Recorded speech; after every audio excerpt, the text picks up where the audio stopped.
पण 1902 मध्ये छत्रपती शाहू राजांनी सर्व जातीच्या लोकांसाठी आरक्षण सुरू केलं होतं. दलितांसाठीच नाही तर दलित असतील, मराठा असतील, मुस्लिम असतील, ओबीसी असतील, या सर्वांसाठी त्यांनी आरक्षण सुरू केलेलं होतं. आणि या आरक्षणाचा फायदा त्या काळामध्ये सर्वांना झाला होता. डॉक्टर बाबासाहेब आंबेडकरांना सुद्धा लंडनला जात असताना जाण्यासाठी राजश्री शाहू महाराजांनी स्कॉलरशिप दिली होती. त्यामुळे लंडन स्कूल ऑफ इकॉनॉमिक्समध्ये बाबासाहेब आंबेडकर शिकले. त्यांना बॅरिस्टर पदवीसुद्धा इंग्लंडमध्ये मिळाली. पण बाबासाहेब आंबेडकरांनी प्रॉब्लेम ऑफ द रुपी नावाचा जो प्रबंध लिहिला होता की रुपयाच्या मूल्याचं कोणता प्रॉब्लेम आहे, तर तिकडे जर पूर्वीच्या सरकारने लक्ष दिलं असतं तर आज डॉलरच्या भावामध्ये रुपयाची सुद्धा किंमत मोजली गेली असती. पण डॉलर हा महाग होतो आहे, पाऊंड महाग होतो आहे आणि रुपया मात्र जवळजवळ आता 60-65 रुपयाला $1 असायचा, पण आता 95 रुपीच्या पुढं तो डॉलर गेलेला आहे. तर त्याच्यावर अर्थतज्ज्ञांनी थोडासा गंभीरपणे विचार करणं अत्यंत आवश्यक आहे आणि रुपयाचं मूल्य कसं वाढेल याचा आपल्याला प्रयत्न करायचा आहे. आज कोल्हापूर शहरामध्ये जी बैठक झाली, राजश्री शाहू महाराजांच्या नावाने हा हॉल आहे.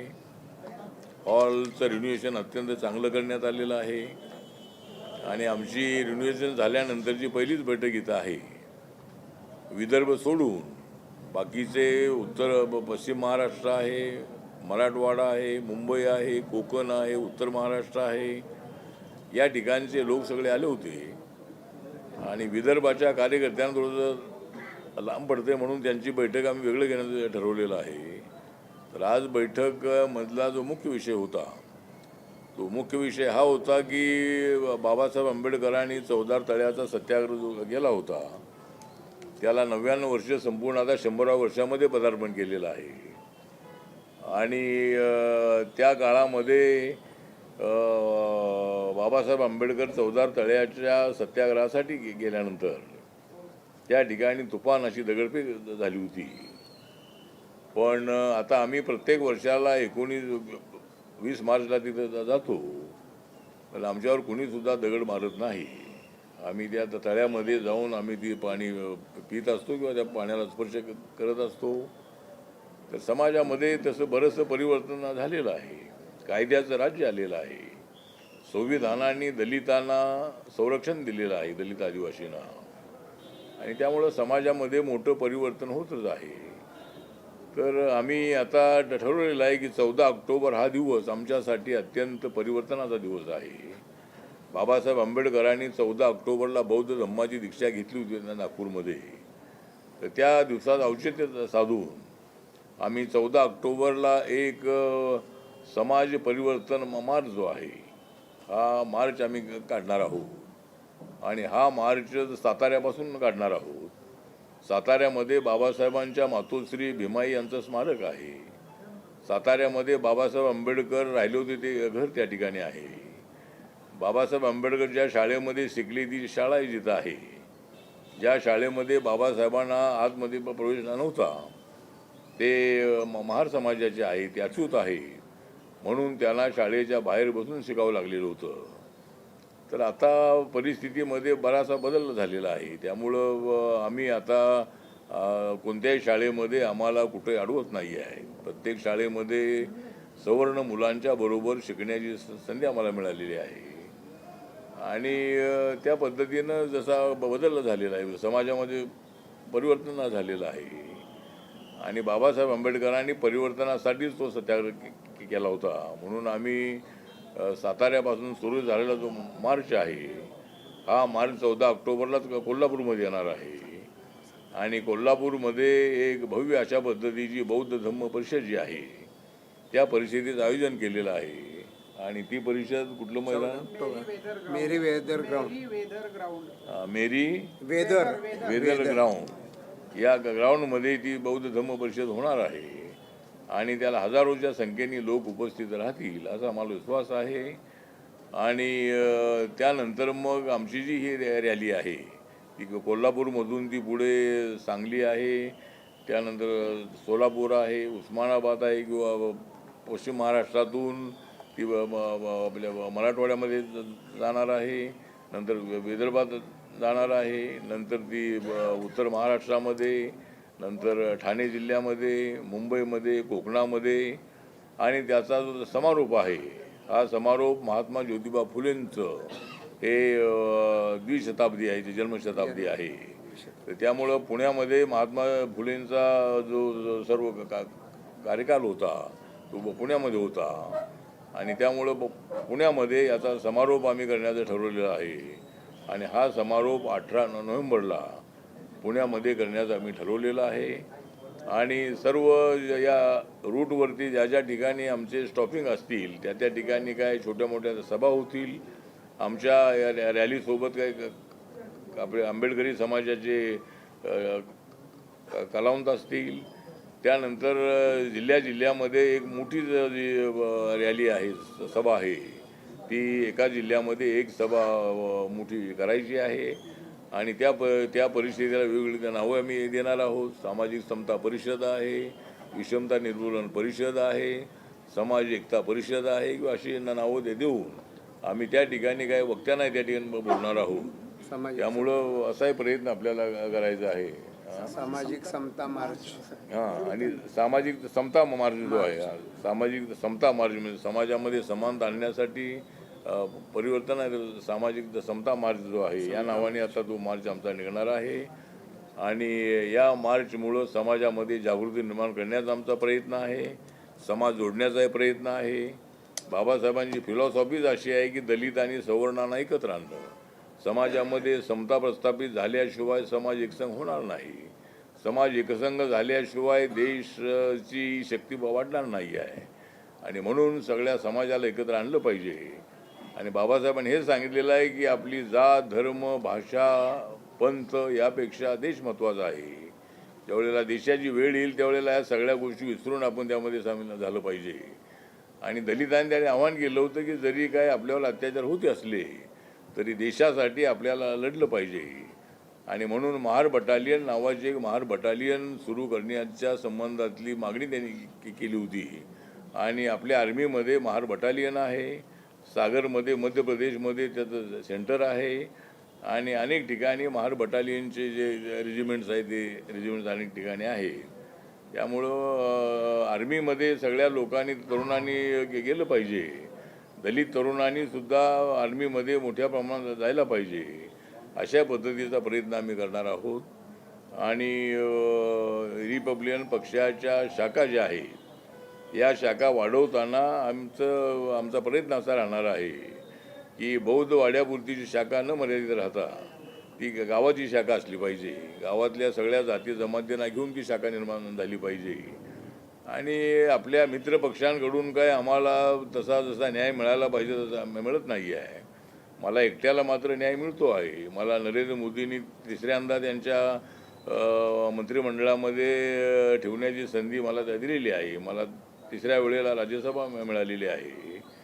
आणि जवळजवळ 6 वेळेला राज्यसभा आणि लोकसभा असा 6 वेळेचा माझा कार्यकाल लोकसभेमध्ये राज्यसभेमध्ये आहे. आणि ही गोष्ट खरी आहे. पण कालच आम्ही मुख्यमंत्री देवेंद्र फडणवीसांना काल भेटलो विधिमंडळामध्ये, आणि त्यांना सांगितलेलं आहे की रिपब्लिकन पक्षाला एक MLC मिळाला पाहिजे, 2 राज्यसभा महामंडळाची अध्यक्षपदं मिळाली पाहिजेत, 40-50 तरी आम्हाला महामंडळाची सदस्यपदं मिळाली पाहिजेत, आणि जिल्हा तालुक्याच्या ज्या कमिटी आहेत SO आहेत ते सुद्धा प्रत्येक जिल्ह्यामध्ये मिळाली पाहिजेत. आणि त्याची लवकर आपण हे काम सुरू करा अशाही सूचना त्यांना आपण दिलेल्या आहेत.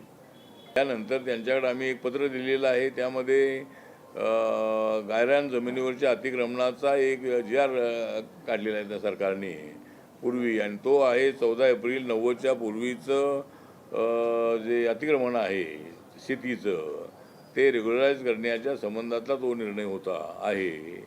पण त्याची मुदत वाढवून ती 2010 करावी अशा पद्धतीची आमची मागणीचं एक पत्र त्यांना दिलेलं आहे. आणि अशा पद्धतीनं अनेक प्रश्नांच्या संबंधामध्ये राज्य सरकार निर्णय घेत आहे.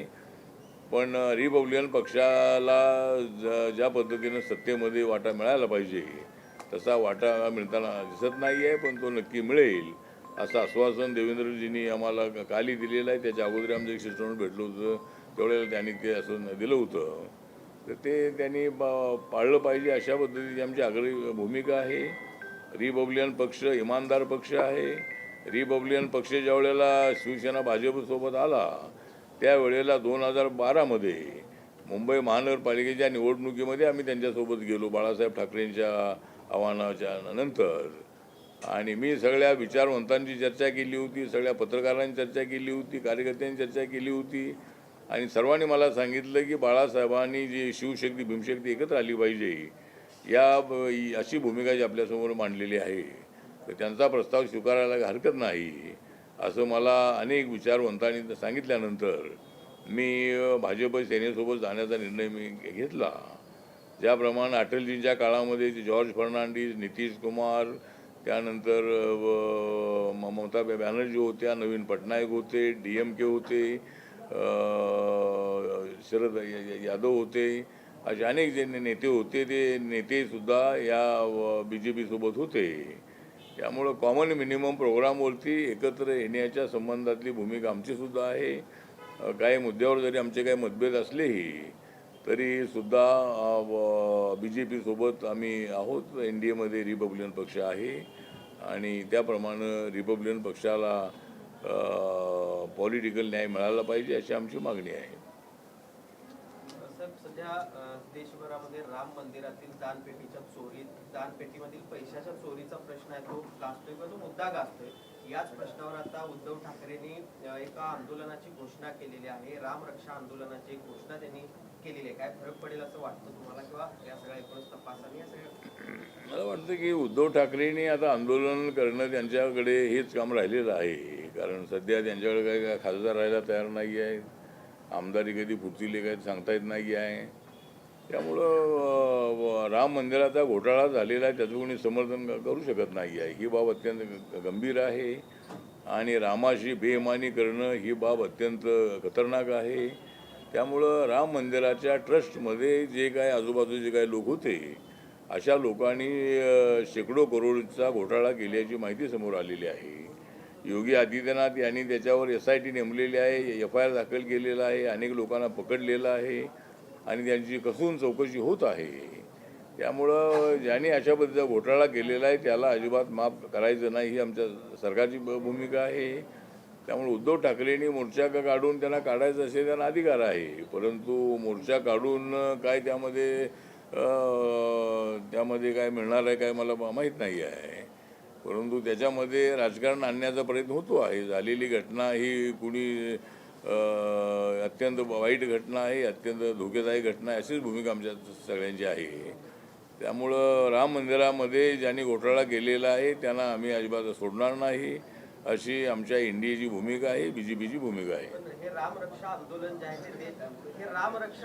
जे आहे ते देश पातळीवर नेऊन अयोध्येला देखील जाणार असं म्हणतात उद्धव ठाकरे. आणि उद्धवजींनी जायला हरकत नाही. मला वाटतं उद्धवजींनी अगोदर जायला पाहिजे होतं. त्यांनी असा घोटाळा होण्याच्या अगोदर तिथे जायला पाहिजे होतं. घोटाळा झाल्यानंतर आता ते चाललेले आहेत तर त्यांना आमच्या शुभेच्छा आहेत. त्यांनी जाऊन रामाचं दर्शन घेऊन यावं आणि पुन्हा असा घोटाळा होणार नाही अशा पद्धतीची भावना व्यक्त करावी आणि त्यांना जाण्याचा अधिकार आहे. राम मंदिर सगळ्यांसाठी खुलं आहे. त्यामुळं उद्धव ठाकरे यांनी तिथे जायला काही हरकत नाही आहे. साहेब, सध्या जी राजकीय परिस्थिती आहे, उद्धव ठाकरेंकडे खासदार सध्या नाहीये, आमदार सुद्धा सोडून जाण्याच्या परिस्थितीत आहे. या सगळ्या राजकीय परिस्थितीला अमित शहा जबाबदार आहेत असं एक सूर महाराष्ट्रातल्या राजकारणात निघतो. तर हे खरं आहे का आणि 2900 पंतप्रधान हे अमित शहा होणार आहेत का? नाही, मला असं वाटतं की जे खासदार फुटलेले आहेत, आता सचिन अहिर फुटलेले आहेत आणि कोण कोण फुटणार आहेत माहीत नाही आहे. पण माननीय उद्धव ठाकरे यांना आमदार आणि खासदार सांभाळण्याची त्यांच्याकडे कुवत राहिलेली नाही आहे किंवा त्यांच्याकडे राहून काय आपला फायदा नाही अशा पद्धतीचं मत त्या आमदार खासदारांचं असण्याची शक्यता आहे. आणि आम्हाला फोडाफोडी करण्याची गरज नाही आहे. त्या फोडाफोडीशी अमित शहांचा कसलाही संबंध नाही आहे. पण आरोप करण्यासाठी कुणाचं तोंड आम्ही बंद करू शकत नाही आणि दुसऱ्यांचं तोंड आम्ही बंद करू शकू, पण संजय राऊत यांचं तोंड बंद करणं फार अवघड आहे. त्यामुळं रोज सकाळी ते आरोप प्रत्यारोप करण्याचं त्यांचं कामच आहे. त्यामुळं ते एवढे जे शिव्या ते देत असतात, त्यांनी शिव्या द्यायला हरकत नाही आहे. त्यांनी संस्कृती सोडून त्यांचं काम चालू आहे आणि या ऑपरेशनशी कसलाही अमित शहा यांचा संबंध नाही. आणि मला असं वाटतं की हे जे ऑपरेशन आहे, ऑपरेशन टायगर ऑपरेशन नाही, हे ऑपरेशन देवेंद्र ऑपरेशन नाही आहे. तर हे ऑपरेशन उद्धव ठाकरेंचं ऑपरेशन आहे. तर हे उद्धव ठाकरेंनाच खासदार आमदार सांभाळता येत नाही आहेत आणि जाऊन ते भाषणं करतात की लोक माझ्यासोबत आहेत. लोक आहेत तुमच्यासोबत, तुम्ही लोक अजिबात लोक तुमच्यासोबत नाहीत असं नाही आहे. पण आमच्याकडे एकनाथ शिंदेकडे एवढे लोक आहेत की एकनाथ शिंदेनी 57 आमदार निवडून आणले, तुमचे फक्त 20 आमदार निवडून आले. त्यामुळे एकनाथ शिंदेच हे खरे शिवसैनिक आहेत, हेच खरे शिवसेनेचे सरसेनापती आहे, आपले शिवसेना म्हणजे शिवसेनेचे प्रमुख आहेत. अशी भावना शिवसैनिकांची असल्यामुळं अनेक कार्पोरेटर, माजी कार्पोरेटर, कार्यकर्ते, आमदार, खासदार हे मोठ्या संख्येने एकनाथ शिंदेच्या बाजूला जात आहेत. आणि त्याचं कारण हे आहे की उद्धव ठाकरे यांनी 2019मध्ये केलेली चूक जी आहे ही आमच्या महायुतीला सोडून, एनडीला सोडून ते काँग्रेस राष्ट्रवादीसोबत गेले. बाळासाहेब ठाकरेंच्या विचाराला धक्का देण्याचा प्रयत्न त्यांनी केला आणि म्हणूनच एकनाथ शिंदेना 40 आमदार फोडता आले. म्हणूनच आता त्यांना 6 खासदार फोडता आले म्हणण्यापेक्षा ते त्यांच्याकडे सगळे आले. त्यामुळं आता त्यांच्याकडे जे येतील त्यांच्यासाठी आमचे दरवाजे उघडे आहेत. त्यांना यायचं असेल त्यांनी आमच्यामध्ये यावं, पण एकदा आलं की आमचे दरवाजे बंद होतात. येण्यासाठी दरवाजे आमचे खुले असतात, पण जाण्यासाठी मात्र दरवाजा बंद असतो. त्यामुळं आता आमच्याकडे एवढे खासदार आलेले आहेत की ममता बॅनर्जीचे 20 खासदारांनी वेगळा गट केलेला आहे. ते त्रिपुरामधले एका पक्षामध्ये गेलेले आहेत.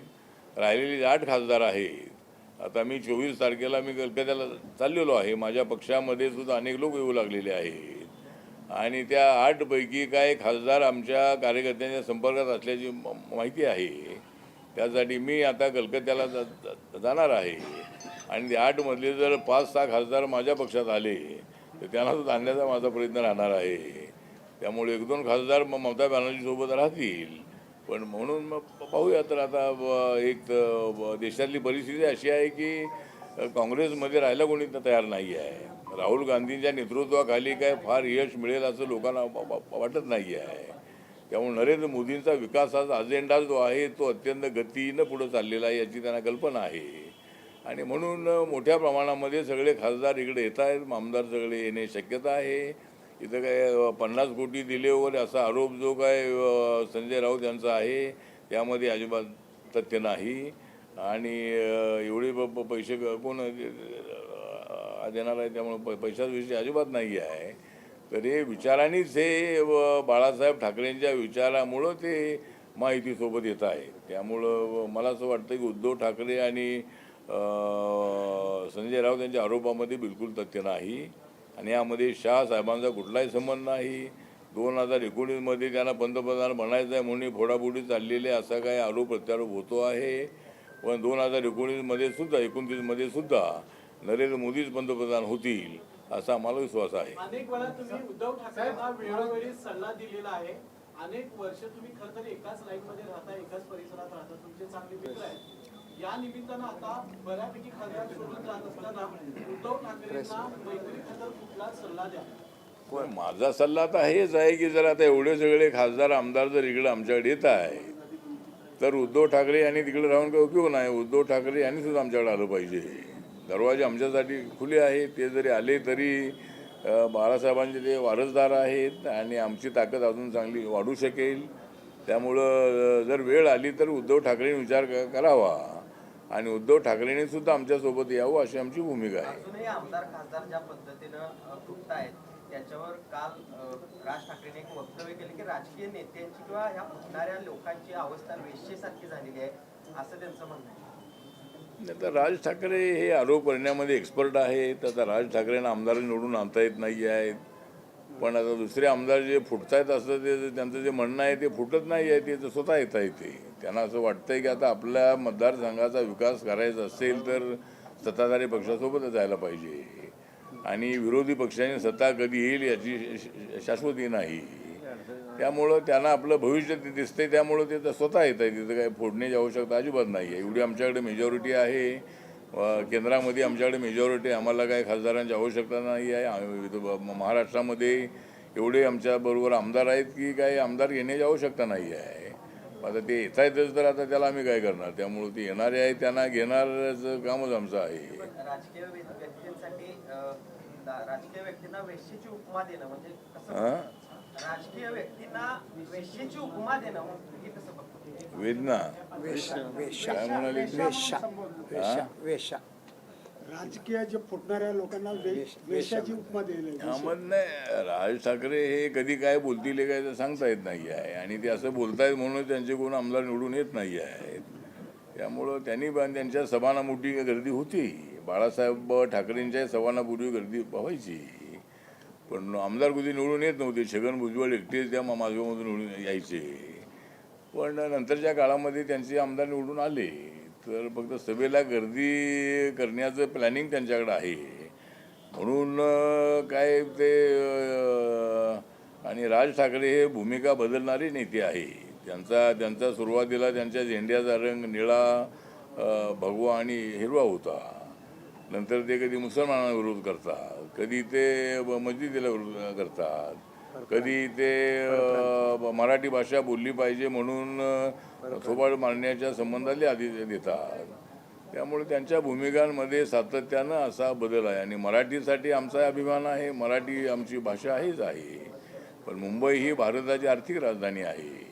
त्या ठिकाणी मराठी बोलत राहिलो तर मला वाटतं की मुंबईचं इमेज हे कोलॅप्स होणार आहे. मुंबई आर्थिक राजधानी होण्याचं कारण हे आहे की मराठी माणसाचा त्यामध्ये मोठा सहभाग आहेच आहे, पण नॉन मराठी लोकांचाही मोठा सहभाग आहे. कारण त्या ठिकाणी पुरा मुंबई प्रांतामध्ये सगळा गुजरात पण होता आणि मुंबईमध्ये जो माणूस येतो त्याचं पोट भरतं, तो काही ना काही उद्योग करतो आणि म्हणून मुंबईचं नाव जगभरामध्ये आहे. म्हणजे मध्यंतरी तर मी अमेरिकेमध्ये ऐकलं होतं की अमेरिकेतल्या जमिनीपेक्षा मुंबईच्या जमिनीचे रेट फार महाग आहेत. त्यामुळं मुंबई ही आर्थिक राजधानी आहे. त्यामुळं मला असं वाटतं की मराठीचा आग्रह धरणं हे अत्यंत अयोग्य आहे आणि ज्याला मराठी त्यांनी शिकावं यासाठी ठीक आहे, पण रिक्षाच्या परमिटसाठी, टॅक्सीच्या परमिटसाठी मराठी आलंच पाहिजे, ते शिका नाही तर आम्ही ते रद्द करू, अशा पद्धतीची भाषा योग्य नाही आहे असं मला वाटतं. की मुंबई शहरामध्ये 60% नॉन मराठी लोक आहेत आणि मुंबईची सत्ता आणण्यामध्ये मराठी माणसांच्या सोबत नॉन मराठीचाही मोठा सहभाग आहे. त्यामुळं मला असं वाटतं की जी भूमिका घेतली जात आहे त्या भूमिकेला आमचं समर्थन अजिबात नाही आहे. आम्ही सर्व भाषाचा आदर करणारे आहोत, पण सर्वात जास्त आदर आमचा मराठीचा आहे. पण हिंदी भाषा आमची राष्ट्रभाषा असल्यामुळं ती अजिबात तिथं चालणारच नाही. अशा पद्धतीचा दावा केला तर मुंबई ही आर्थिकदृष्ट्या सबळ होणार नाही आहे. त्यामुळं म्हणून राज ठाकरेंच्या भूमिकेला आमचा विरोध आहे आणि कोणाच्या थोबाडीमध्ये मारणं ही बाब अत्यंत गंभीर आहे. पोलिसांनी कठोर अशा पद्धतीचं शासन त्यांना देणं अत्यंत आवश्यक आहे आणि मराठी शिका. आणि इथं 80% मुलं सगळी जी बाहेरच्या प्रांतातली आहेत सगळे मराठी बोलतात. अनेक लोक जे आमचे कर्नाटकचे आहेत, ते तामिळनाडूचे आहेत, तेलुगू भाषेचे आंध्राचे लोक आहेत, उत्तर भारतीय लोक आहेत, ते मराठी अस्खलित बोलणारे अनेक लोक आहेत. त्यामुळं मराठी कोणाला येत नाही असं नाही आहे. त्यामुळं असं कंपल्शन करणं मुंबईमध्ये योग्य नाही असं आपलं मत आहे.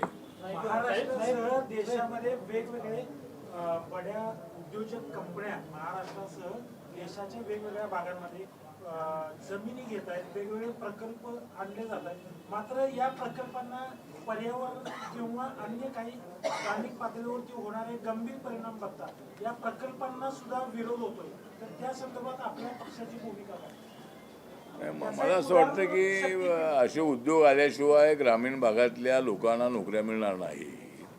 पण पर्यावरणाच्या दृष्टिकोनातून जर काही अडचणी असतील तर त्याचा अभ्यास करून त्याला परवानगी त्या ठिकाणी देऊ नये.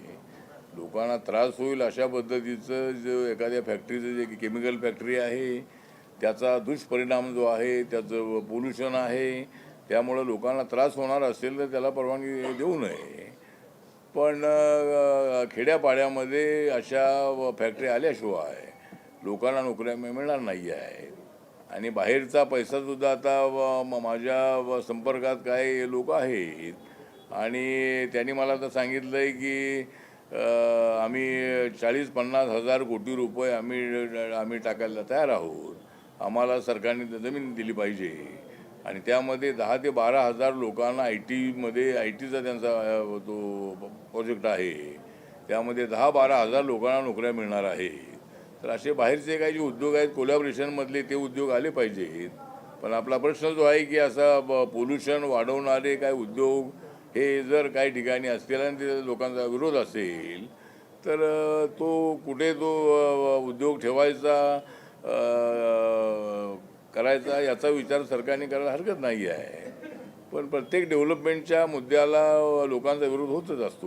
म्हणजे अनेक वेळेला कुठलाही उद्योग आला तरी आता डॅम बांधायचा असेल तर त्या डॅम ज्या ठिकाणी बांधला जातो तर त्या वरच्या लोकांना काही त्याचा फायदा होत नाही आहे. डॅम बांधल्यानंतर त्या पाण्याचा फायदा खालच्या लोकांनाच होतो. ते पाणी उलटत जात नाही आहे. पण त्या वरच्या लोकांना फायदा होण्यासाठी दुसरा डॅम बांधला पाहिजे. त्यामुळं ही जी दरी आहे ती दरी कुठंतरी संपुष्टामध्ये येऊ शकेल. आणि बाबासाहेब आंबेडकरांनी डॅमची कल्पना त्यांनी स्वतः मांडली होती. डॅमच्या माध्यमातून नद्या अडवल्या पाहिजेत, नद्या जोडल्या पाहिजेत आणि त्या डॅमच्या माध्यमातून पिण्याच्या पाण्याची, जनावरांच्या पाण्याची, माणसाच्या पाण्याची, ॲग्रिकल्चरच्या पाण्याची सोय झाली पाहिजे आणि त्या डॅमपासून विजेची निर्मिती झाली पाहिजे. ही भूमिका बाबासाहेबांनी मांडली होती. आणि दामोदर व्हॅली जी आहे ती झारखंड, बिहार आणि वेस्ट बेंगॉलच्या बॉर्डरवर आहे. त्या ठिकाणी बाबासाहेब आंबेडकर लॉ मिनिस्टर, आपल्या वॉटर रिसोर्स मिनिस्टर असताना त्यांनी 7 डॅम त्या ठिकाणी बांधले होते. तर आता त्याचे मोठ्या प्रमाणामध्ये त्या ठिकाणी जे दामोदर व्हॅली आहे त्या ठिकाणी मी मागणी केली होती की तिथं बाबासाहेबांचा पुतळा असला पाहिजे. आणि दामोदर व्हॅली कॉर्पोरेशन जे आहे त्याचं ऑफिस कलकत्त्यामध्ये आहे. तर त्यांनी आता त्या ऑफिसमध्ये बाबासाहेबांचा पुतळा बसवलेला आहे आणि 2 वर्षापूर्वी त्याचं उद्घाटन माझ्या हस्ते झालेलं आहे. त्यामुळं बाबासाहेबांचं स्मरण जे आहे ते त्या परिसराच्या लोकांना आहे. तर त्यामुळं उद्योग जे आहे ते उद्योग हे आले पाहिजेत. पण आता लोकांनीसुद्धा जर फायदा होत असेल तर विरोध करता कामा नये असं आपलं मत आहे. जर पोल्युशन होणार असेल तर त्याचा अभ्यास करून उद्योगाला परवानगी ते द्यावी.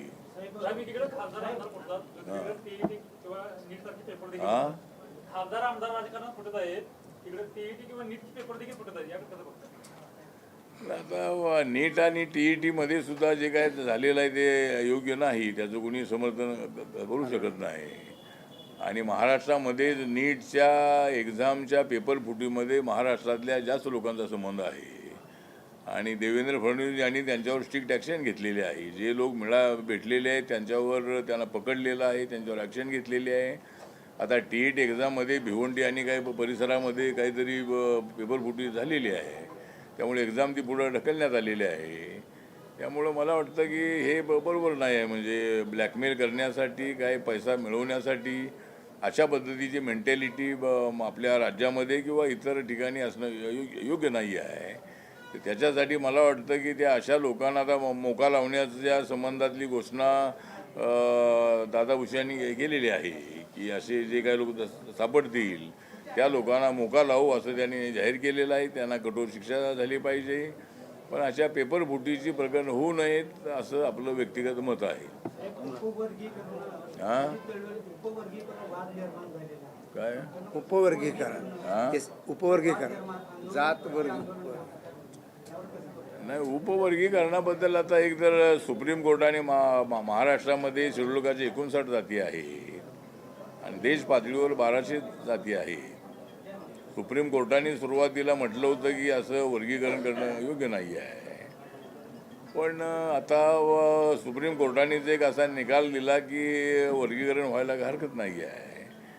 त्यामुळं आता सध्या एकतर आमच्या बौद्ध महार समाजाचा, पूर्वीचा महार समाज आहे त्याचं पर्सेंटेज जवळजवळ 9% आहे आणि बाकीच्या दलितांचं पर्सेंटेज 4% आहे. तर आता एकतर जास्त शिक्षणाचं प्रमाण जे आहे ते बौद्ध समाजामध्ये मोठ्या प्रमाणात आहे. त्यामुळे बौद्ध समाजाला जास्त फायदा झालेला गोष्ट खरी आहे. पण इतरांना काय फायदा होऊ नये असं आपलं मत अजिबात नाही आहे. मातंग समाज, चर्मकार समाज, ढोर समाज, खाटीक समाज, मांगारोडी समाज किंवा असे जे काही जाती आहेत त्या जातीतल्या मुलींना शिक्षण कसं जास्त द्यायचं याचा एक आराखडा राज्य सरकारने तयार करावा आणि या दलितांमध्ये फूट न पाडता सगळ्या जातींना कसा फायदा होऊ शकेल याच्या संबंधामध्ये आता जो रिपोर्ट आलेला आहे तो काय रिपोर्ट आहे माहीत नाही आहे, पण त्या संबंधामध्ये निर्णय घ्यावा असं आमचं म्हणणं आहे. त्यामध्ये कुणावर अन्याय होऊ नये ही आमच्या पक्षाची भूमिका आहे. पण बौद्ध समाजाचा मात्र आग्रह आहे की असं आमच्या सर्व दलितांमध्ये फूट पाडू नये. तर आम्ही सगळे एक आहोत आणि सगळ्यांना फायदा मिळू नये असं आमचं मत अजिबात नाही आहे. सगळ्यांना त्याचा फायदा झाला पाहिजे, पण शिक्षणाचं प्रमाण त्या जातींना कसं जास्त मिळेल या संबंधामध्ये सरकारने प्रयत्न करावा. यासाठी रिपब्लिकन पक्षाच्या वतीनं 27 जुलै रोजी संपूर्ण राज्यामध्ये जिल्हाधिकारी कार्यालय